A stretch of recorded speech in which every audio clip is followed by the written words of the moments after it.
इस वेले दी वड्डी खबर टिकरी बॉर्डर तो आ रही है। टिकरी बॉर्डर ते एक किसान वालों खुदकुशी की गई है। बहादुरगढ़ दे नवें बस स्टैंड दे नेड़े इस किसान ने फाहा ले लिया और किसान दी लाश दे कोलों खुदकुशी नोट भी बरामद होए। केंद्र सरकार दी नीतियां तो परेशान सी ये किसान और जींद दे सिंगवाल पिंड दा रहन वाला सी ये करमवीर। खुदकुशी नोट दे विच लिखिया कि सरकार दे रही तरीक ते तरीक टिकरी बॉर्डर ते खुदकुशी दी एक दूजी घटना जिहड़ी है वो सामने आई है। तो तुहानूं दस दें कि टिकरी बॉर्डर तो एक घटना सामने आई है। बेहद मंदभागी खबर और लगातार खुदकुशियां दा और मौतां दा सिलसिला रुकण दा नाम नहीं ले रहा। किसान इस वेले बेहद परेशानी दे विच नजर आ रहे हैं और वड्डी खबर टिकरी बॉर्डर तो आ रही है और किसान वालों एक सुसाइड नोट भी लिखा गया है और सरकार दे रही तरीक ते तरीक एक गल जिहड़ी है खुदकुशी नोट दे विच लिखी गई। टिकरी बॉर्डर ते खुदकुशी दी एक दूजी घटना इस तो पहला मौतां होईयां ने हार्ट अटैक जिस दी वजह रह सकती है या फिर सड़क हादसा इस दी वजह हो सकता है। पर खुदकुशी की अगर गल की जाए तो टिकरी बॉर्डर ते एक दूजी खुदकुशी की घटना है और बहादुरगढ़ के नवें बस स्टैंड के नेड़े इस किसान वालों फाहा लिया गया। किसान की लाश के कोलों एक खुदकुशी नोट भी बरामद होया है। केंद्र सरकार दी नीतियां तो परेशान ने किसान और जींद दे सिंगवाल पिंड का यह रहन वाला है करमवीर। तां बेहद मंदभागी खबर इस वेले टिकरी बॉर्डर तो आ रही है और इस तो पहला भी कई बार मौतां दा सिलसिला जिहड़ा है लगातार चल रहा है और खुदकुशी दे विच पहला मामला टिकरी बॉर्डर तो सामने आया सी। ये फिलहाल दूजा मामला जिहड़ा टिकरी बॉर्डर तो सामने आया है। फिलहाल इस खबर ते वधेरे जानकारी वास्ते मेरे सहयोगी प्रदीप धनखड़ साडे नाल जुड़ चुके हैं टिकरी बॉर्डर तो। प्रदीप की कुछ पूरा मामला और दूजी खुदकुशी दसी जा रही है जो कि टिकरी बॉर्डर ते हुई है। जी नवजोत, बिल्कुल केंद्र सरकार से नाराज होकर एक और किसान ने आज फांसी लगाकर आत्महत्या कर ली है। बहादुरगढ़ के नए बस स्टैंड के सामने उन्होंने रस्सी से फंदा बनाकर और पेड़ के सहारे लटककर अपनी जान दी है। जींद के सिंगवाला गांव के करमवीर के रूप में मृतक की पहचान हुई है। ये किसान पिछले कई दिन से यहीं पर रह रहा था और किसान आंदोलन में सक्रिय भूमिका निभा रहा था।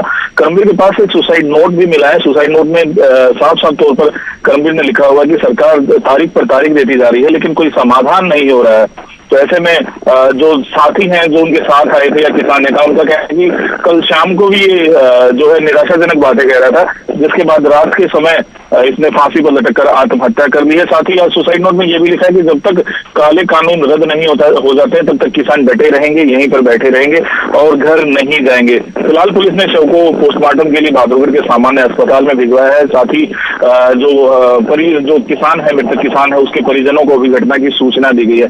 हालांकि मैं बताना चाहूंगा कि किसान नेता लगातार मंच के माध्यम से और वैसे भी अपील करते रहे हैं कि कोई भी आत्महत्या जैसा कदम ना उठाए। निराशाजनक बात है ये और किसानों से अपील की जा रही है कि आत्महत्या ना करें। आत्महत्या कोई समाधान नहीं है, लड़ेंगे तो ही जीतेंगे। इस तरह की बातें जो किसान है, नेता है, वो कह रहे हैं। जी ठीक है प्रदीप, फिलहाल शुक्रिया इस खबर पर तमाम जानकारी के लिए। तो तुहानूं दस दें कि टिकरी बॉर्डर तो इस वेले वड्डी खबर सामने आ रही है जिथे कि एक किसान वालों खुदकुशी कर ली गई है और सुसाइड नोट भी उस वालों लिखा गया है। सुसाइड नोट दे विच उसने साफ लिखा है कि सरकार दे रही है तरीक ते तरीक। इस दे नाल उसने तमाम गल्लां लिखियां ने कि इस वेले किसान किन्ने क परेशान ने।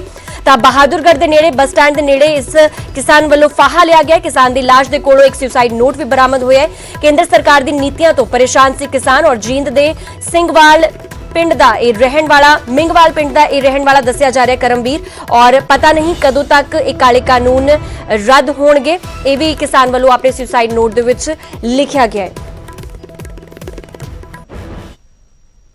कल खेती कानूनों के खिलाफ किसानों वालों चक्का जाम दा देश भर दे विच रलिया मिलिया असर वेखण नूं मिलिया पर पंजाब ते हरियाणा दे विच पूरी तरह रफ्तार ते ब्रेक रही।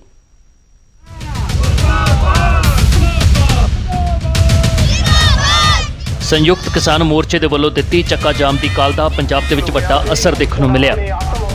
पंजाब दे वख-वख शहरां कस्बिਆਂ 'ਚ दोपहर 12 वजे तो 3 वजे तक पूरी तरह चक्का जाम रहा। नैशनल ते स्टेट हाईवे जाम कर दिते गए। हर छोटे वड्डे शहर 'ਚ इसका असर देखण नूं मिलिया। इकल्ले संगरूर विच 10 ਥਾਵਾਂ ते किसानां ने सड़कां ब्लॉक कर दित्तियां। किसानां दे चक्का जाम करके लंबे जाम लग गए पर एमरजेंसी सेवावां नूं इस दौरान विशेष छूट दी गई। देखिए, पत्थर बेशक आखिरी चोट से टूटता है लेकिन पहले वाली चोटें बेकार नहीं जाती। पहले वाली चोटें भी उसको बोधा करती हैं। देखिए, जितनी चोटें उसको चाहिए उतनी देंगे लेकिन अंदर से वो टूट चुका है, बाहर से टूटना बाकी है। जब टूटेगा तो एकदम टूटेगा।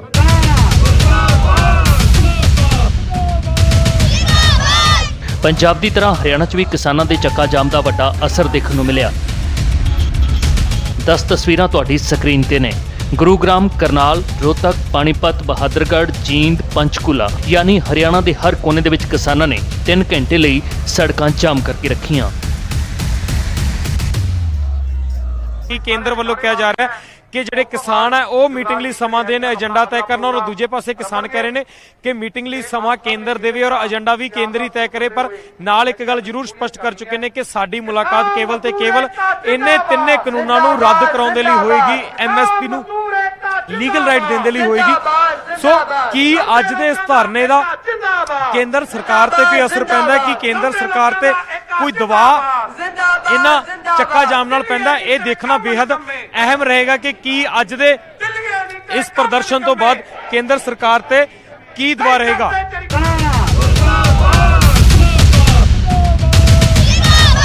26 ਜਨਵਰੀ ਦੀ ਹਿੰਸਾ ਦੇ ਬਾਅਦ ਇਹ ਕਿਸਾਨਾਂ ਦਾ ਪਹਿਲਾ ਵੱਡਾ ਪ੍ਰੋਗਰਾਮ ਸੀ, ਜਿਸ ਵਿੱਚ ਹਜ਼ਾਰਾਂ ਦੀ ਗਿਣਤੀ ਵਿੱਚ ਕਿਸਾਨ ਸੜਕਾਂ ਤੇ ਉਤਰੇ, ਪਰ ਇਹ ਪ੍ਰਦਰਸ਼ਨ ਪੂਰੀ ਤਰ੍ਹਾਂ ਸ਼ਾਂਤਮਈ ਰਿਹਾ। Bureau report, news 18।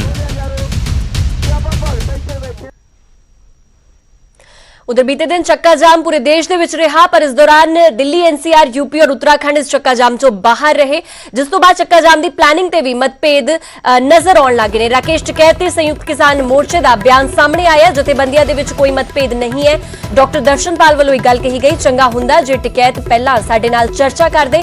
ਟਿਕੈਤ ਨੂੰ यूपी ਦੇ ਵਿੱਚ ਹਿੰਸਾ ਦਾ ਖਦਸ਼ਾ ਸੀ ਔਰ यूपी उत्तराखंड ਦੇ ਵਿੱਚ ਚੱਕਾ ਜਾਮ ਨਾ ਹੋਣ ਦੇ ਸਵਾਲ ਤੇ ਜਵਾਬ ਵੀ ਦਿੱਤਾ ਗਿਆ ਟਿਕੈਤ ਵੱਲੋਂ। ਟਿਕੈਤ ਨੇ ਗੰਨੇ ਦੀ ਕਟਾਈ ਦਾ ਹਵਾਲਾ ਦੇ ਕੇ ਐਲਾਨ ਕੀਤਾ ਸੀ ਕਿ यूपी उत्तराखंड ਦੇ ਵਿੱਚ ਚੱਕਾ ਜਾਮ ਨਹੀਂ ਕੀਤਾ ਜਾਵੇਗਾ ਤੇ ਉਹ ਸਟੇਟਮੈਂਟ ਵੀ ਅਸੀਂ ਤੁਹਾਨੂੰ ਸੁਣਾਈ ਸੀ, ਜਿਸ ਦੇ ਵਿੱਚ ਰਾਕੇਸ਼ ਟਿਕੈਤ ਵੱਲੋਂ ਇੱਕ ਗੱਲ ਕਹੀ ਗਈ ਸੀ ਕਿਉਂਕਿ ਇਸ ਵੇਲੇ यूपी और उत्तराखंड ਦੇ ਵਿੱਚ ਗੰਨੇ ਦੀ ਕਟਾਈ ਦਾ ਕੰਮ ਚੱਲ ਰਿਹਾ, ਜਿਸ ਨੂੰ ਲੈ ਕੇ यूपी और उत्तराखंड ਦੇ ਵਿੱਚ ਚੱਕਾ ਜਾਮ ਨਹੀਂ ਕੀਤਾ ਜਾਵੇਗਾ। ਪਰ ਇਸ ਤੇ ਫਿਲਹਾਲ ਚੱਕਾ ਜਾਮ ਦੀ ਪਲੈਨਿੰਗ ਤੇ ਮਤਭੇਦ ਨਜ਼ਰ ਆਉਣ ਲੱਗਿਆ ਸੀ ਔਰ ਜਿਸ ਗੱਲ ਤੇ ਸੰਯੁਕਤ ਕਿਸਾਨ ਮੋਰਚੇ ਦਾ ਬਿਆਨ ਵੀ ਸਾਹਮਣੇ ਆਇਆ। ਜਥੇਬੰਦੀਆਂ ਦੇ ਵਿੱਚ ਕੋਈ ਮਤਭੇਦ ਨਹੀਂ ਹੈ। ਡਾਕਟਰ ਦਰਸ਼ਨਪਾਲ ਵੱਲੋਂ ਇਹ ਗੱਲ ਕਹੀ ਗਈ ਔਰ ਚੰਗਾ ਹੁੰਦਾ ਜੇ ਕਿ ਟਿਕੈਤ ਪਹਿਲਾਂ ਸਾਡੇ ਨਾਲ ਚਰਚਾ ਕਰਦੇ ਔਰ ਟਿਕੈਤ ਨੂੰ यूपी ਦੇ ਵਿੱਚ ਹਿੰਸਾ ਹੋਣ ਦਾ ਖਦਸ਼ਾ ਸੀ। ਡਾਕਟਰ ਦਰਸ਼ਨਪਾਲ ਵੱਲੋਂ ਇਹ ਗੱਲ ਸਾਫ਼ ਕੀਤੀ ਗਈ। मैंने उनसे बात किया, उनका मेन जो युद्धवीर धर्मेंद्र मालक और टिकैत साहब से, हालांकि राज्यपाल जी भी कुछ लोगों को कहना कि उसी समय वही थे शायद टिकैत ने जब ये बयान दिया।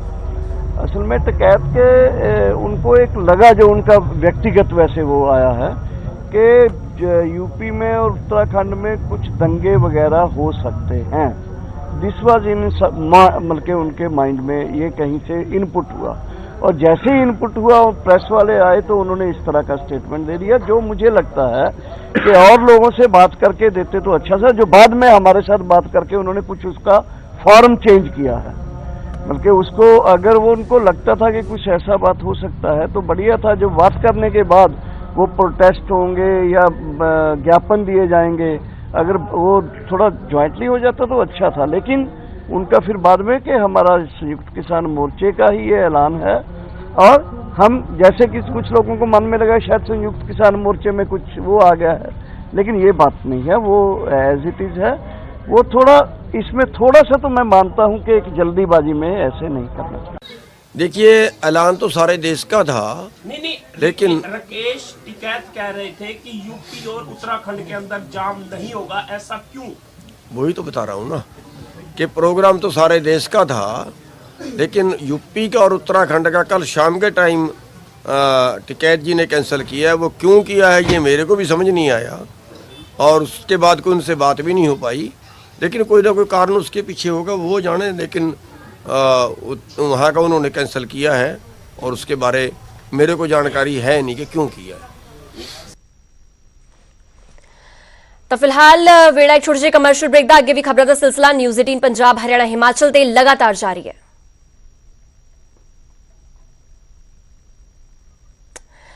ਤੇ ਉਸ ਤੋਂ ਪਹਿਲਾਂ ਤੁਹਾਨੂੰ ਦੱਸ ਦਈਏ ਕਿ ਕੋਵਿਡ-19 ਮਹਾਮਾਰੀ ਨੇ ਆਪਸੀ ਨਿਰਭਰਤਾ ਦੀ ਭਾਵਨਾ ਨੂੰ ਮਜ਼ਬੂਤ ਕੀਤਾ, ਜਿਸ ਦੇ ਨਾਲ ਪੂਰਾ ਦੇਸ਼ ਇਸ ਮੁਸੀਬਤ ਦਾ ਇਕਜੁੱਟ ਹੋ ਕੇ ਮੁਕਾਬਲਾ ਕਰ ਸਕੇ। ਵੈਕਸੀਨੇਸ਼ਨ ਦੇ ਐਲਾਨ ਤੋਂ ਬਾਅਦ ਜ਼ਰੂਰਤ ਹੋਵੇਗੀ ਕਿ ਅਸੀਂ ਆਪਣਾ ਮੋਹਰੀ ਯੋਗਦਾਨ ਦਈਏ, ਜਿਸ ਦੇ ਨਾਲ ਅਸੀਂ ਇੱਕੋ ਸਮੇਂ ਵਾਇਰਸ ਨੂੰ ਹਰਾਉਣ ਵੱਲ ਕਦਮ ਵਧਾ ਸਕੀਏ। ਅਤੇ ਨੈਟਵਰਕ 18 ਇਸ ਮੁਹਿੰਮ ਦੇ ਵਿੱਚ ਹਰ ਕਦਮ ਤੇ ਤੁਹਾਡੇ ਨਾਲ ਹੋਵੇਗਾ। ਜਦ ਤੱਕ ਸਾਰੇ ਸੁਰੱਖਿਅਤ ਨਹੀਂ ਹੋ ਜਾਂਦੇ, ਉਦ ਤੱਕ ਕੋਈ ਸੁਰੱਖਿਅਤ ਨਹੀਂ ਹੋਵੇਗਾ। ਇਸ ਸੋਚ ਦੇ ਆਧਾਰ ਤੇ ਕੈਂਪੇਨ ਸੰਜੀਵਨੀ ਦਾ ਉਦੇਸ਼ ਇਹ ਸੁਨਿਸ਼ਚਿਤ ਕਰਨਾ ਹੈ ਕਿ ਵੈਕਸੀਨ ਪਾਉਣਾ ਸਾਰੇ ਭਾਰਤੀਆਂ ਦਾ ਅਧਿਕਾਰ ਹੈ।